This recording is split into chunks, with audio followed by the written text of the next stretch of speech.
Assalamualaikum warahmatullahi wabarakatuh. Pada video kali ini saya akan membahas tentang jamaah tabligh. Apakah jamaah tabligh atau JT? Ya, apakah jamaah tabligh atau JT itu gerakan sesat? Pertanyaan ini diajukan oleh salah seorang penanya melalui email. Pertanyaan tersebut wajar diajukan karena jamaah tabligh merupakan gerakan dakwah yang lahir dan berkembang di luar Indonesia, tepatnya di India. Sehingga tidak banyak santri dan kiai Indonesia yang memahami gerakan dakwah JT saat gerakan ini mulai masuk ke Indonesia. Apalagi ada pendapat beberapa ulama Arab Saudi yang menganggap JT sebagai gerakan sesat, bid'ah dan bahkan syirik. Abdul Aziz bin Abdullah bin Baz misalnya berfatwa demikian. Adapun jamaah atau firqah tabligh yang terkenal dari India itu di dalamnya terdapat khurafat, bid'ah dan kesyirikan, maka tidak boleh khuruj atau keluar bersama mereka kecuali kalau ada ulama yang ikut bersama mereka untuk mengajari mereka dan menyadarkan mereka, maka ini tidak mengapa. Tapi kalau untuk mendukung mereka maka tidak boleh karena mereka memiliki khurafat dan bid'ah, dan orang alim yang keluar bersama mereka hendaknya menyadarkan dan mengembalikan mereka kepada jalan yang benar.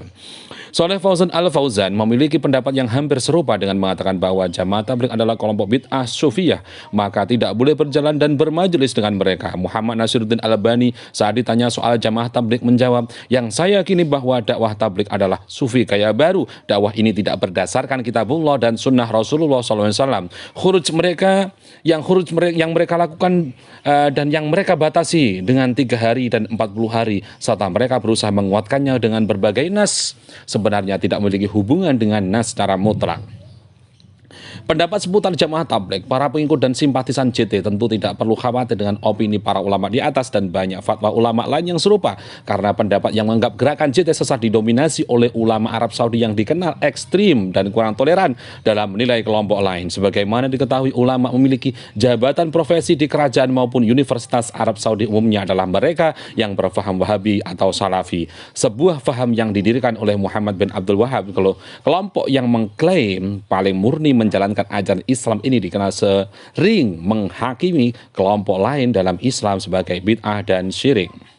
Untungnya Muhammadiyah sebagai organisasi kemasyarakatan yang awal berdirinya terinspirasi Wahabi tidak bertaklid pada opini ulama Wahabi dalam menilai JT. Dalam salah satu fatwanya, Majelis Tarjih Muhammadiyah mengatakan kelompok jamaah tabligh itu belum dapat dikategorikan golongan yang sesat kecuali jika ada hal-hal lain yang mereka lakukan yang berlawanan dengan rukun Islam dan rukun iman yang tidak terdapat dalam Al-Quran dan As-Sunnah. Yusuf Qaradawi termasuk di antara ulama kontemporer yang tidak menganggap JT sebagai gerakan sesat. Lebih dari itu, ia menganggap Maulana Muhammad Ilyas, pendiri JT atau Jamaah Tabligh, sebagai seorang dai dan mujadid atau pembaharu besar, dan bahwasannya Maulana Ilyas termasuk di antara juru dakwah hebat yang pernah dikenal di dunia Islam.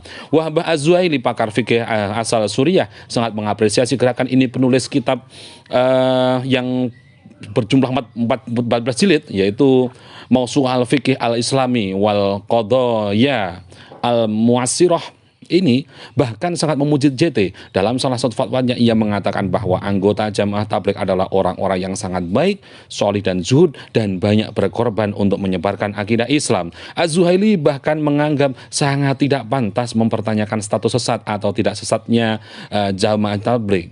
Bagi Az-Zuhaili, orang yang mempertanyakan niat baik JT adalah orang yang dengki, gitu aja ya. Baik, kritik terhadap jamaah tabligh. Jadi jelas bahwa JT bukanlah gerakan sesat. Di mata para ulama terkemuka dunia, mereka justru dianggap sebuah gerakan yang membawa berkah bagi umat Islam. Namun demikian bukan berarti tidak ada kritik yang dialamatkan pada gerakan ini. Beberapa kritik untuk sebagian besar anggota JT ada antara lain: A. Kurang ilmu. Ya. Kritik ini muncul dari Habib Munzir Al-Musawa, seorang ulama Jakarta. Ia mengatakan bahwa JT hendaknya memprioritaskan mencari ilmu terlebih dahulu sebelum berdakwah atau berdakwah tanpa lupa mencari ilmu, agar tidak terjadi fanatisme aliran dan tidak ngawur, terutama saat mereka ditanya perihal agama. Pada saat menjalankan dakwahnya, ia mengakui bahwa tidak semua anggota JT orang bodoh di bidang agama. Yang B. Komitmen pada hadis sahih perlu mendapat penekanan. C. Metode khuruj dengan hitungan-hitungan tertentu juga masih perlu didiskusikan. D. Jika seorang mau khuruj atau keluar 4 bulan dengan meninggalkan keluarganya, maka yang harus diperhatikan adalah apakah sudah menyediakan nafkah untuk keluarganya selama mereka ditinggalkan. Khuruj begitu saja tanpa memperhatikan nafkah merupakan tindakan yang kurang bijak. Bertawakal kepada Allah bukan berarti mengesampingkan usaha yang benar.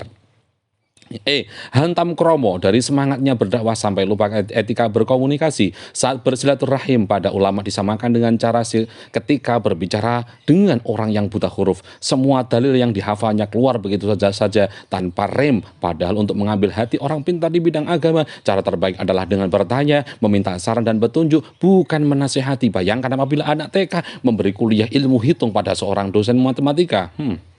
Yang F, ya, fanatisme golongan. Tidak sedikit anggota JT yang secara eksplisit mengatakan bahwa orang yang di luar JT adalah orang-orang yang belum mendapat hidayah. Kata-kata ini jelas tidak benar, bodoh dan tidak praktis, dan itu semakin memperkuat stereotip yang menganggap bahwa JT kumpulan orang-orang yang tidak pintar. G. India minded. Personel JT Indonesia terlalu dipengaruhi gaya berpakaian ala India. Itu bisa dilihat dari kesukaan mereka. Kesukaan mereka memakai kurta atau baju putih semi jubah, pakai sandal jepit dan kurang rapi. Kesimpulan, Jamaah Tabligh adalah gerakan dakwah yang didirikan oleh seorang ulama India bernama Maulana Muhammad Ilyas pada 1920. Gerakan ini bertujuan untuk mengislamkan orang Islam yang kurang komitmen terhadap ajaran agamanya.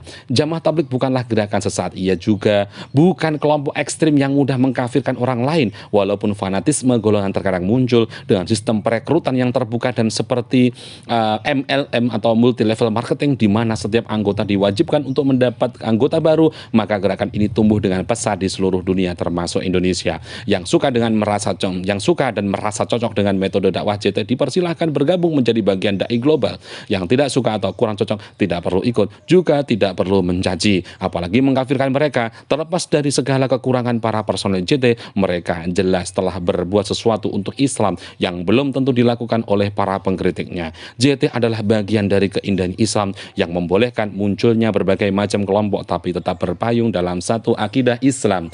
Pada saat yang sama, JT juga hendaknya bermuas diri dan membuka kuping lebar-lebar terhadap kritik, karena kritik tidak muncul dari ruang hampa. Terima kasih. Assalamualaikum warahmatullahi wabarakatuh.